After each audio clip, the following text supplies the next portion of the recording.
ओम शांति। आज बाबा की वाणी में हम सभी बाबा के मुख्य मुख्य पॉइंट्स सुनेंगे। तो सर्वप्रथम बाबा ने कहा, मीठे बच्चे, अभी यह रावण राज्य, पुरानी दुनिया समाप्त हो नई दुनिया आ रही है, इसलिए श्रीमत पर चल पवित्र बनो तो श्रेष्ठ देवी देवता बनेंगे। प्रश्न, बाप अपने बच्चों को सत्य नारायण की कथा सुनाते हैं, उस कथा का रहस्य क्या है? बाबा कहते हैं उसका रहस्य है बच्चे, बादशाही लेना और गंवाना। अल्फ को अल्लाह मिला तो गधाई छोड़ दी, तो विश्व के मालिक जो थे वही 84 जन्म ले राजाई गंवा देते हैं, फिर उन्हें राजाई देते हैं। पतित से पावन बनना, गदाई छोड़ राजाई लेना, यही सत्यनारायण की कथा बाबा करके अपने बच्चों को सुनाते हैं। गीत, आखिर वह दिन आया आज जिसका रास्ता तकते थे। ओम शांति। ओम शांति का अर्थ तो रूहानी बाप ने समझाया है। ओम माना अहम आत्मा, मैं, मेरा यह शरीर। आत्मा तो बच्चे कभी देखने में नहीं आती। संसार की बहुत सारी ऐसी चीजें जिन्हें हम महसूस करते हैं, देख नहीं पाते, उसमें से आत्मा तो अनादि चैतन्य सत्ता है। आत्मा देखने में नहीं आती, समझ में तो आता है ना कि मैं आत्मा हूं।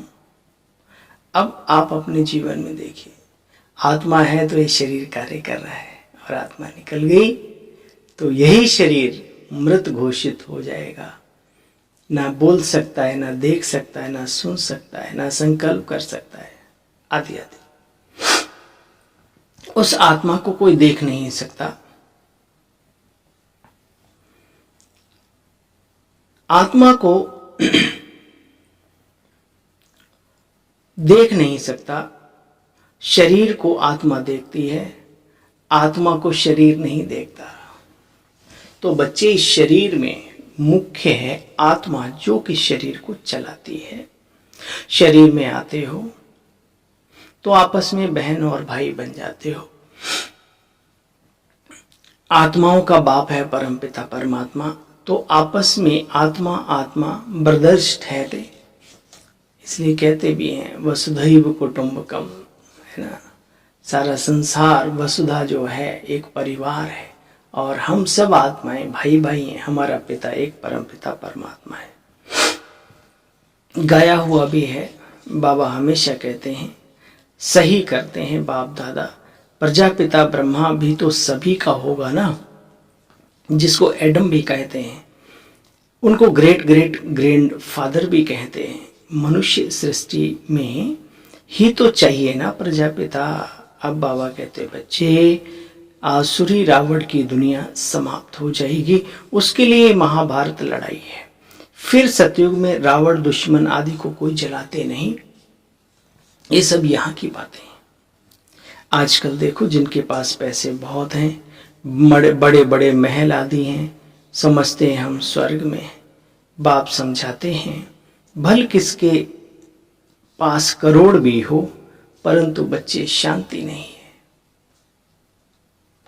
तो पैसे आदि तो आखिरी एक दिन सब मिट्टी में मिल जाने हैं। पैसे भी जाएंगे, तन भी जाएगा, और ये जीवन भी जाएगा जरूर एक दिन।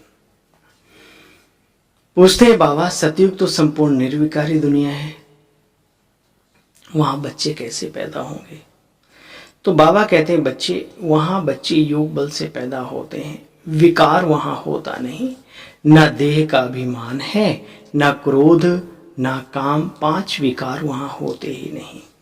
कहा वहां कब रावण को जलाते नहीं, इसलिए। ठीक है, कहां पे? सतयुग। मैं फिर से वही राज्य स्थापन करने आता हूँ, वही राज्य तुम बच्चों के साथ साथ स्थापन करता हूँ। तुम कैसे पतित से पावन बने, पावन से पतित कैसे बने हो, ये हिस्ट्री जाकर फिर सिर्फ तुम बच्चे ही जानते हो। बाबा कहते हैं अनेक दुनिया में मत और मतांतर हैं, इसलिए मनुष्य और ही बेसमझ बन गए हैं। बाप आकर के ऐसे बेसमझों को बाबा क्या कर रहा है, समझदार बनाते हैं। यह लक्ष्मी नारायण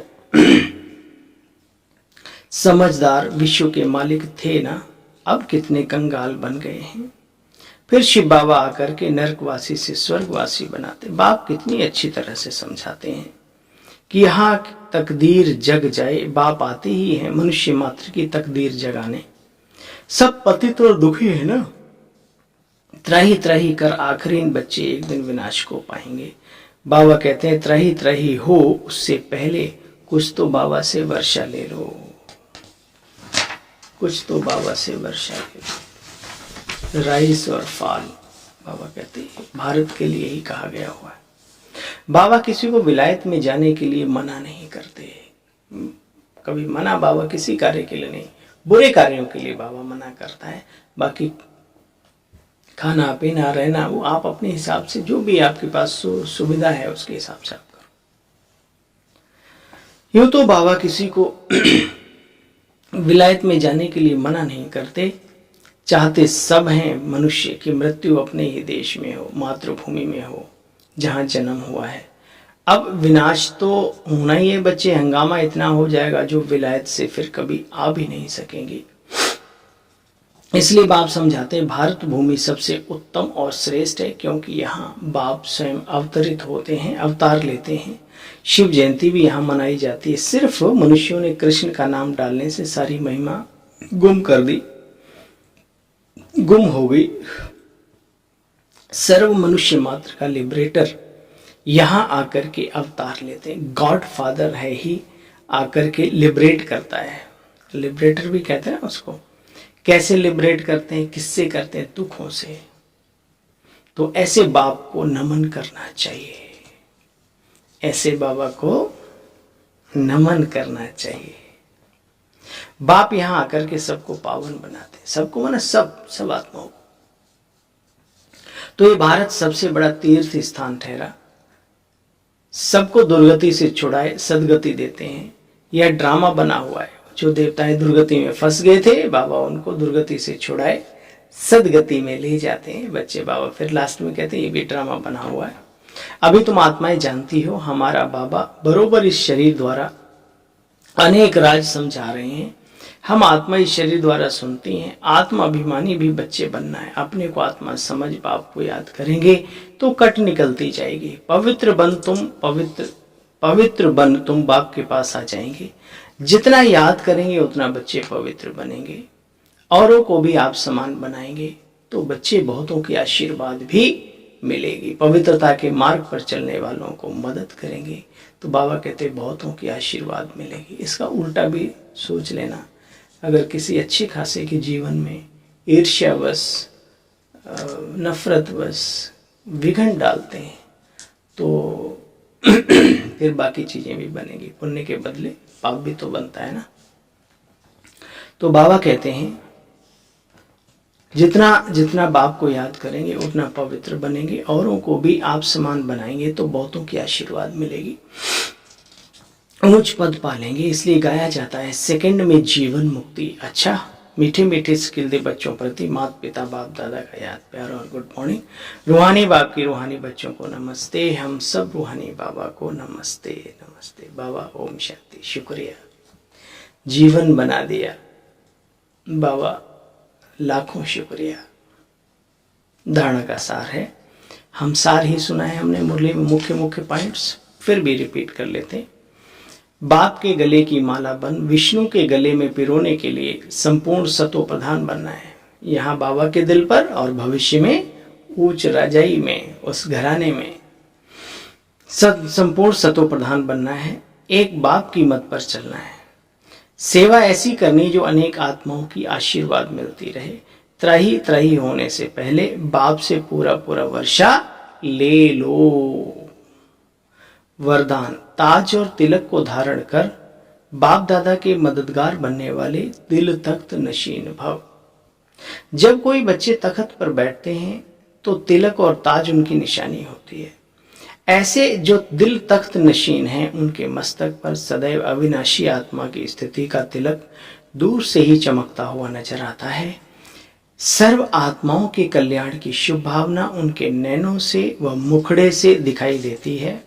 उनका हर संकल्प, वचन और कर्म बाप के समान होता है। स्लोगन, सरल याद के लिए सरलता का गुण धारण करो। सरल याद के लिए सरलता का गुण धारण करो। संस्कारों को भी सरल बनाओ। इजी नेचर तो सब कार्य इजी है ना। अच्छा भाई, ओम शांति। सभी को बहुत बहुत मुबारक हो। आज का दिन हम सभी को पुनः एक बार बाबा ने दे दिया, तो इसको बाबा की यादों में श्रेष्ठ कर्म करते हुए, शुभ भावनाएं रखते हुए अपने जीवन के दिन को सफल करें। इन्हीं दिल की दुआओं के साथ आप सभी का बहुत बहुत धन्यवाद। ओम शांति। Good morning.